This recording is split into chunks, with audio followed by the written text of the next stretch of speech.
स्वागत है। आइए देखते हैं आज जो कि आपका टीचर ट्रेनिंग प्रोग्राम होता है बीएड या फिर डीएलएड या फिर बीटीसी, जो जाना जाता है बीटीसी डीएलएड के नाम से अलग अलग जगहों पे। तो वहाँ पे आपका होता है एक बुक रिव्यू।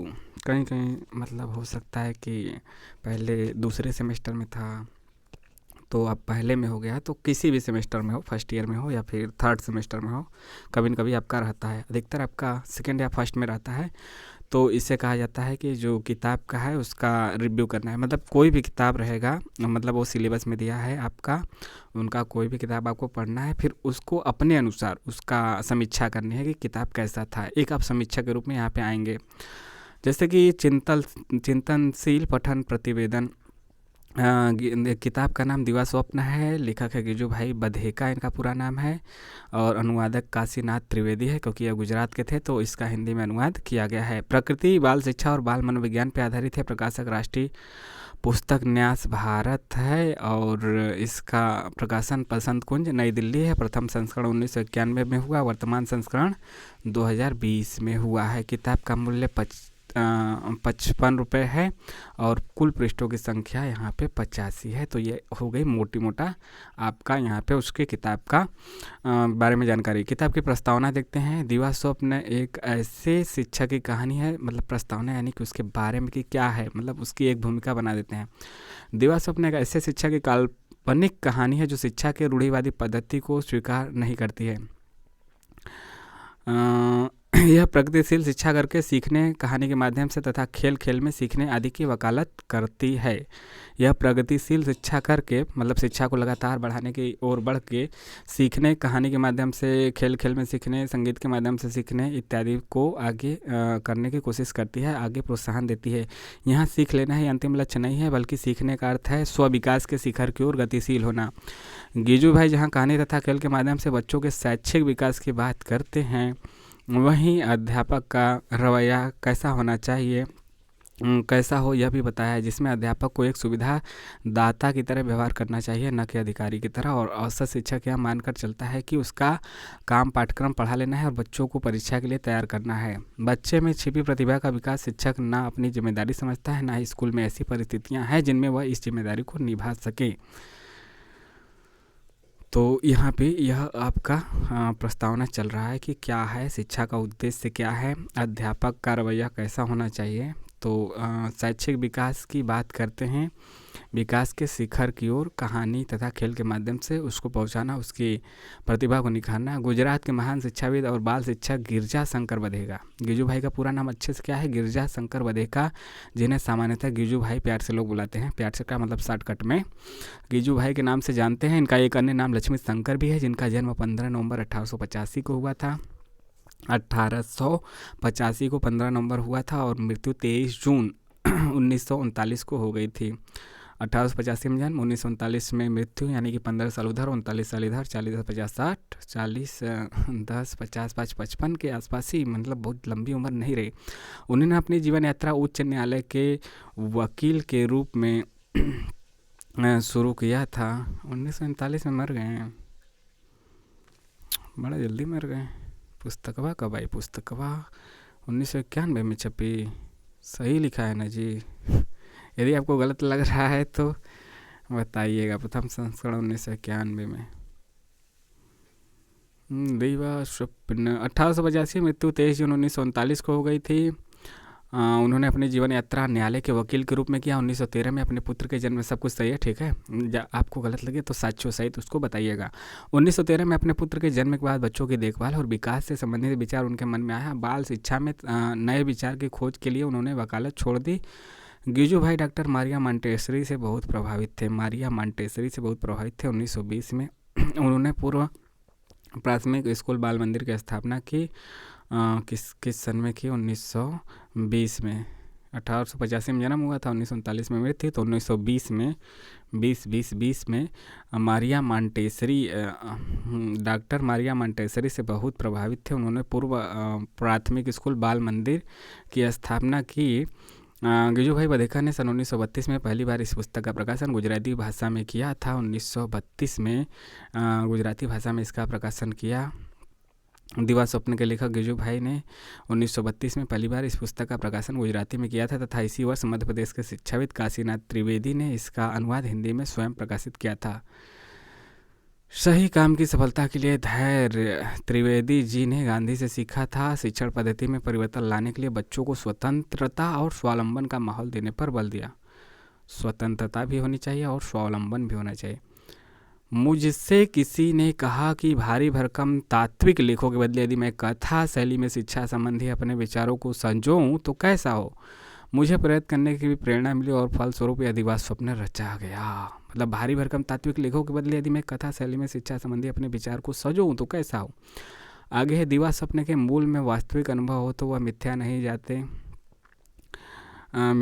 लगता है। यह दिवा स्वप्न मेरे जीवंत अनुभवों से उपजा है और मुझे विश्वास है कि प्राणवान क्रियान्वयन और निष्ठावान शिक्षक अपने लिए भी इसको वास्तविक स्वरूप प्रदान कर सकेंगे। यह गिजू भाई का खुद का कथन है।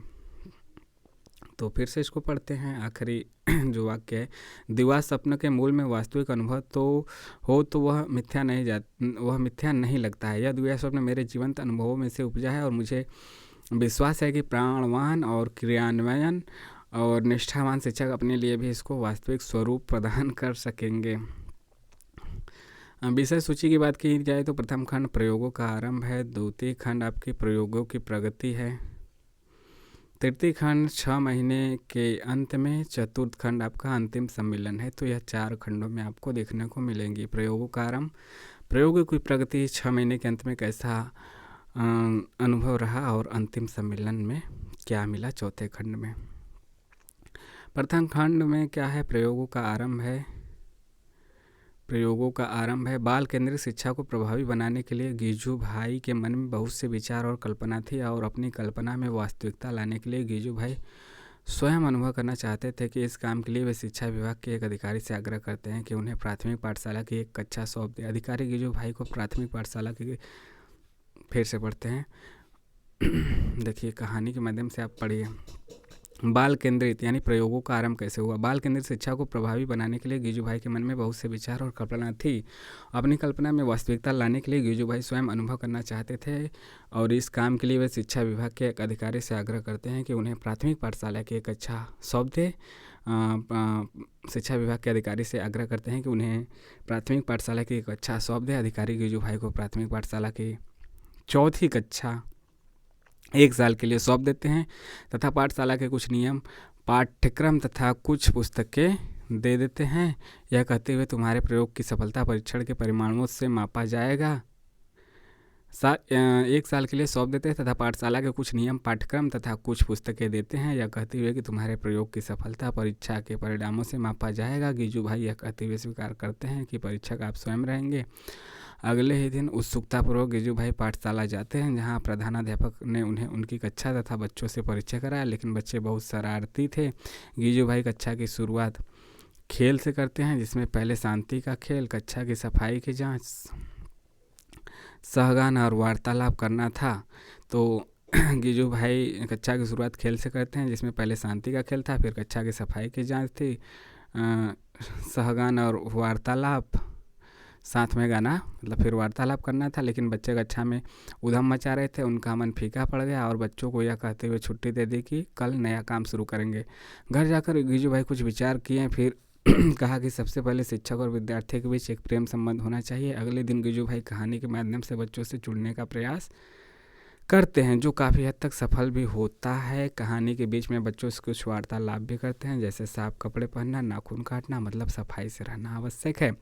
गिजू भाई अब एक पुस्तकालय बनाने का प्रस्ताव देते हैं जिसमें बच्चे तथा उनके अभिभावक से आग्रह करते हैं कि पुस्तकें खरीद कर वे परीक्षा के बाद उसे पुस्तकालय में ही रहने दें।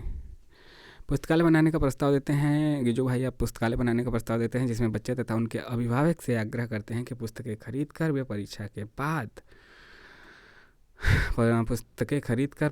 बाद उसे पुस्तकालय में ही रहने दें जिससे अस्थायी पुस्तकालय का निर्माण हो सके। लेकिन इसके लिए कुछ ही अभिभावक ने अपनी स्वीकृति दी। गिजू भाई के विचार में खेल ही सच्ची पढ़ाई है। गिजू भाई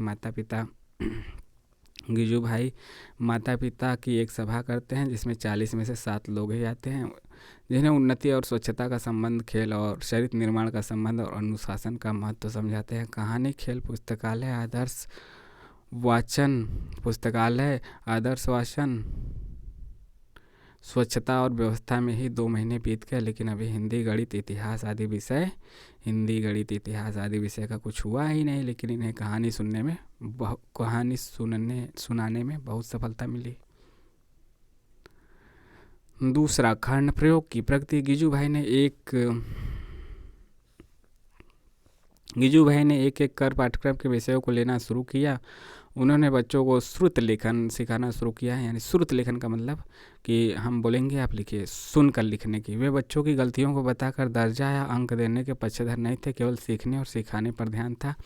वे बच्चों को किसी प्रकार का दंड भी नहीं देते थे। उन्होंने अब साफ सफाई तथा अनुशासन पर ध्यान केंद्रित किया। इसके लिए शिक्षा अधिकारी से भी सहयोग का आग्रह किया और बच्चों के मन में स्वच्छता का भाव पैदा किया। उन्होंने विचार किया कि पहले 6 महीने में बुनियादी काम पर ध्यान देंगे, फिर अगले 6 महीने में विधिवत पढ़ाई की शुरुआत करेंगे। अब गिजू भाई संगीत के माध्यम से कविताएं याद कराने लगे।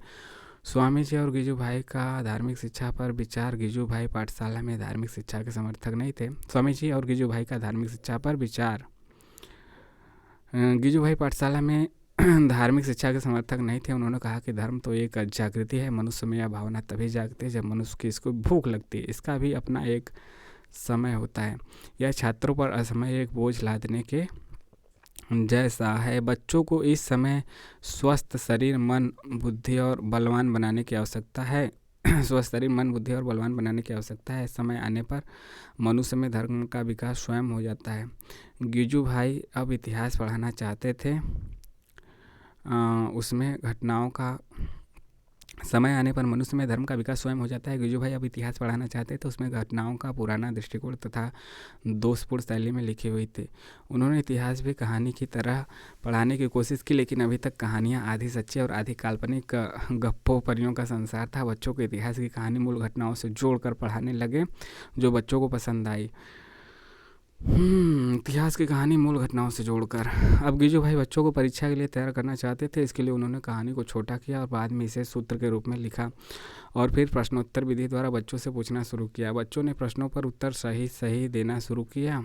कुछ समय बाद प्रयोग के तौर पर शिक्षा अधिकारी को इतिहास की परीक्षा लेने के लिए बुलाया। परीक्षा लेने के बाद अधिकारी प्रसन्न हुए और दूसरी कक्षा में भी इसी विधि से पढ़ाने को कहा। तो क्या हुआ कि कुछ समय बाद प्रयोग के तौर पर शिक्षा अधिकारी को इतिहास की परीक्षा लेने के लिए बुलाया। परीक्षा लेने के बाद अधिकारी प्रसन्न हुए और दूसरी कक्षा में भी इसी विधि से पढ़ाने को कहा।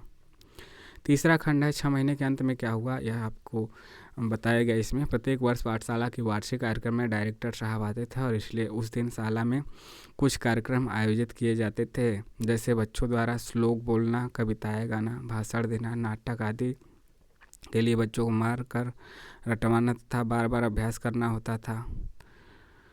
प्रत्येक वर्ष पाठशाला के वार्षिक कार्यक्रम में डायरेक्टर साहब आते थे, इसलिए उस दिन शाला में कुछ कार्यक्रम आयोजित किए जाते थे, जिसमें बच्चों द्वारा श्लोक बोलना, कविताएं गाना, भाषण देना, नाटक आदि के लिए बच्चों को मार कर रटवाना तथा बार बार अभ्यास कराना होता था। छात्रों का चुनाव प्रधानाध्यापक द्वारा अच्छा गाने, अच्छा बोलने और अच्छे तहजीब के आधार पर किया जाता था। इस कार्यक्रम में चुनाव में गिजू भाई के कक्षा के छात्र उपस्थित नहीं हुए क्योंकि गिजू भाई से छात्रों के ऊपर अनावश्यक दबाव समझते थे, जो केवल डायरेक्टर साहब को खुश करने के लिए किया जाता था।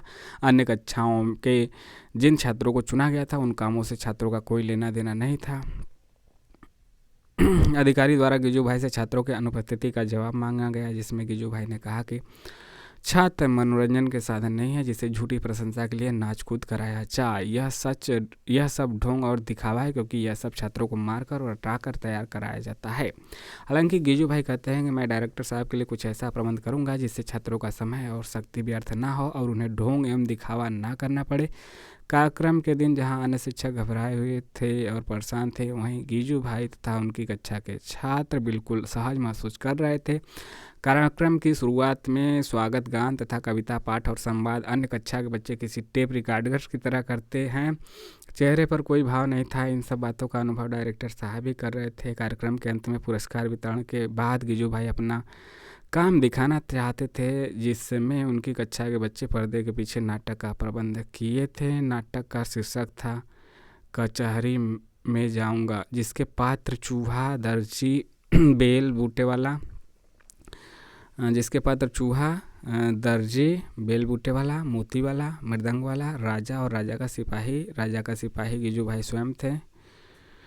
नाटक का प्रस्तुतिकरण डायरेक्टर साहब को बहुत पसंद आया। इसी प्रकार खरगोश तथा बुढ़िया 2 और नाटक खेला गया। गिजू भाई कहते हैं कि नाटक का आधार लड़कों के अभिनय पर था। इसके बाद गिजू भाई रंगमंच पर आते हैं और बताते हैं कि जिस तरह हर बार कक्षा में बिना किसी तैयारी के नाटक किया जाता है, उसी तरह यहाँ भी किया गया। कोई भी छात्रों को रटाई नहीं जाती। छात्र स्वयं की रुचि तथा अनुभव के साथ अभिनय करते हैं तो उन्हें मज़ा आता है और खुश होते हैं। यही खुशी छात्रों को संतुष्ट करा देती है। डायरेक्टर साहब बहुत प्रसन्न थे और गिजू भाई को उनके वास्तविक मनोरंजन के लिए धन्यवाद देते हैं।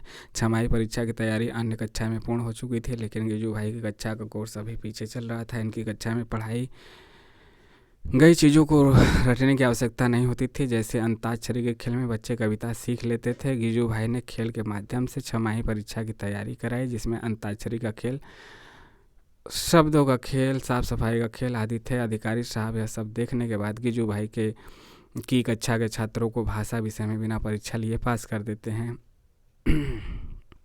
यहाँ गिजू भाई बच्चों द्वारा स्वयं लिखी मासिक पत्रिका कविता के रूप में अधिकारी को दिखाते हैं। गिजू भाई बच्चों द्वारा स्वयं लिखी मासिक पत्रिका कविता के रूप में अधिकारी को दिखाते हैं। जो कुछ बच्चों के मन में था उन्होंने उसे कविता के रूप में लिखा, लेकिन अभी तक इतिहास में थोड़ा ही काम हुआ था।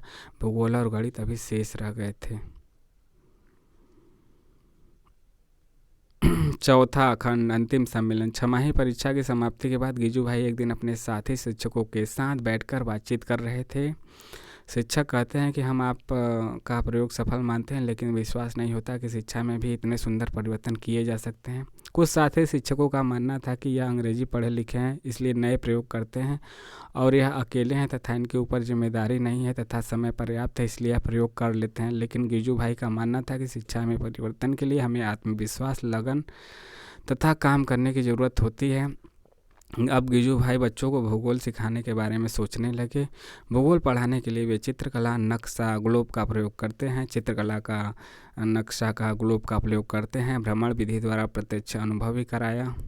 इसके लिए एक खेल का भी सहारा लिया। नाम था चलो यात्रा पर चलें। वार्षिक परीक्षा का समय आ गया। अब बारी थी गणित सिखाने की, जो एक अमूर्त विषय था। गिजू भाई ने इसके लिए कोई विधि नहीं सोची थी। हालांकि गिजू भाई ने अपनी पद्धति से बच्चों को गणित सिखाने का प्रयास किया, लेकिन कुछ बच्चों पर इसका कोई असर नहीं हुआ, क्योंकि गिजू भाई का मानना था कि गणित पहली कक्षा से ही पढ़ानी चाहिए। बच्चों के मस्तिष्क में जो संप्रत्य गणित के बारे में एक बार बन जाता है, उनको बदलना बहुत कठिन होता है। परीक्षा के बाद गिजू भाई ने अधिकारी से कहा कि कुछ बच्चों को पाठशाला छोड़ देनी चाहिए। जैसे राघव नाई का लड़का, जो गणित भूगोल जैसे विषय नहीं समझ सकता, लेकिन 100 नाइयों का सेट बन सकता है। गिजू भाई ने बताया कि ऐसे बच्चे पाठशाला के योग्य नहीं, बल्कि पाठशाला इनके योग्य नहीं है। जो शिक्षा इन्हें चाहिए वह इस पाठशाला में नहीं दी जाती है।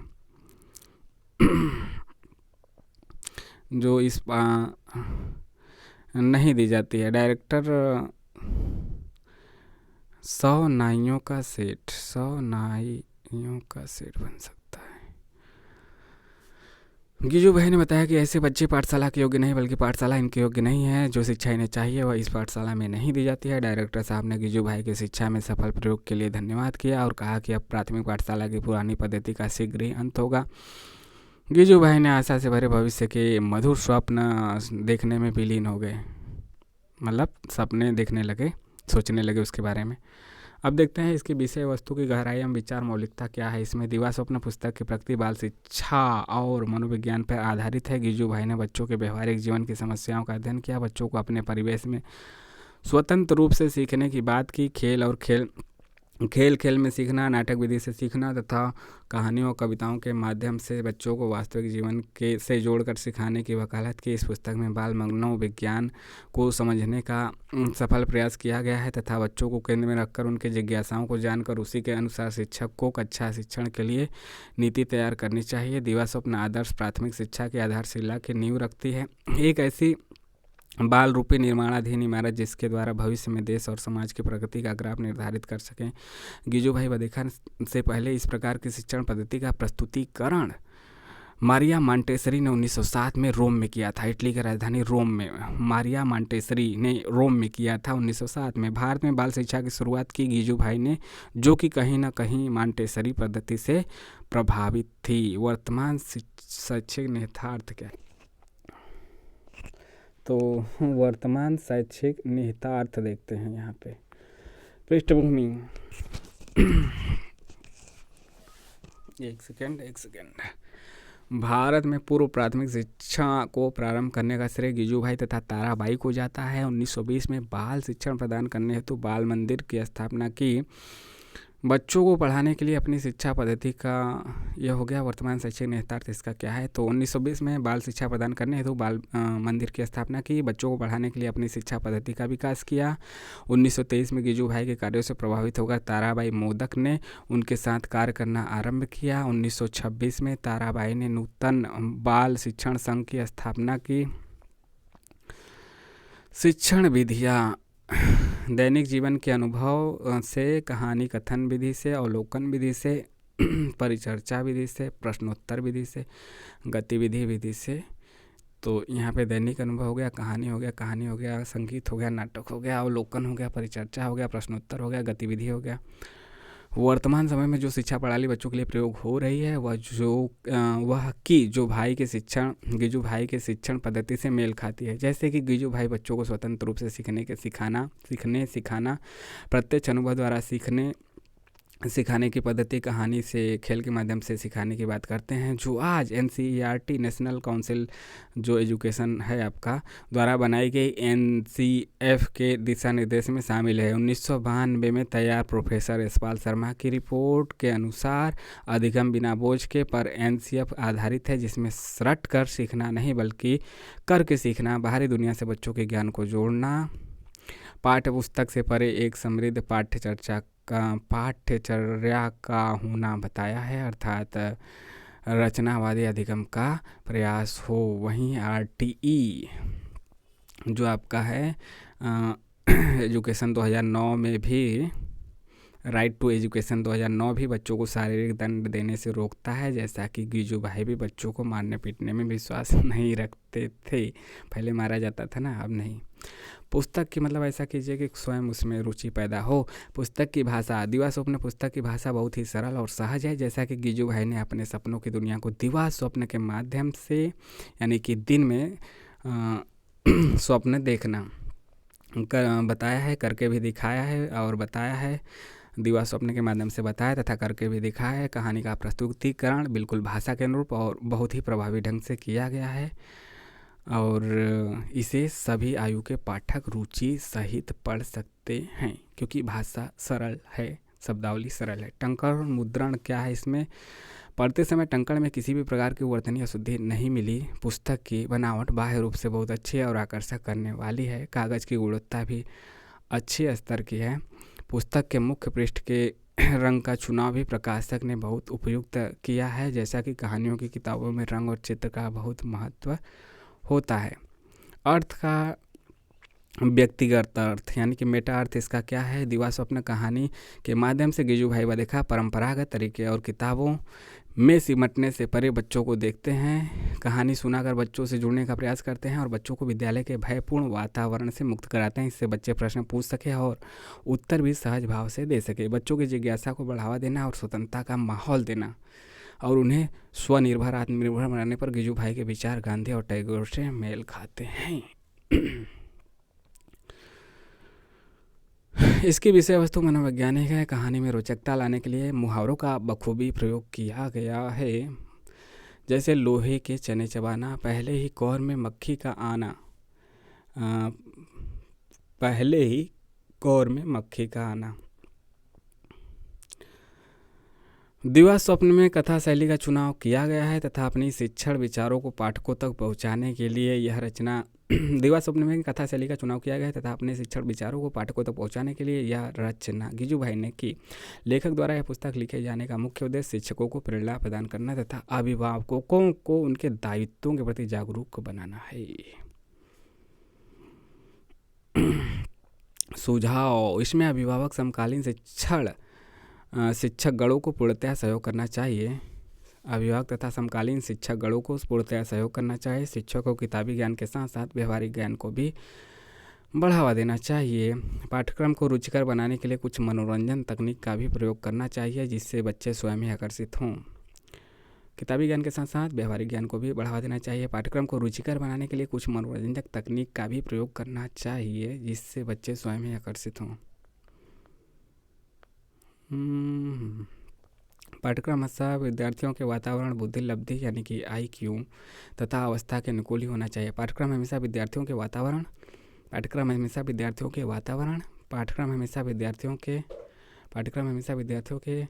वातावरण उनके बुद्धि लब्धि तथा उनकी अवस्था के अनुकूल ही होना चाहिए। तो यहाँ पे हो गया समाप्त, बहुत जल्दी समाप्त हो गया। समय तो लगा आपका 25 मिनट, लेकिन इतने बड़े सिलेबस को, मतलब कि बुक रिव्यू को, दीवा स्वप्न को हमने आप यहाँ पे समाप्त किया। तो यह दीवा स्वप्न, आप शिक्षक बनने जा रहे हैं किसी भी विभाग के, तो आपको यह बातें ध्यान रखनी चाहिए, चाहे UP TGT PGT हो, प्राइमरी हो, हायर हो, असिस्टेंट प्रोफेसर हो, कोई भी। तो आपको कैसा लगा? ये एक सारांश है। पूरा बुक आप पढ़ना चाहते हैं तो आप पूरा बुक जाके पढ़ सकते हैं। अमेजन, फ्लिपकार्ट से ऑनलाइन मंगा सकते हैं या फिर ख़रीद सकते हैं, यदि मिल जाए तो। हर जगह मिलता नहीं, तो अमेजन पे आपको हो सकता है कि आसानी से मिल जाए।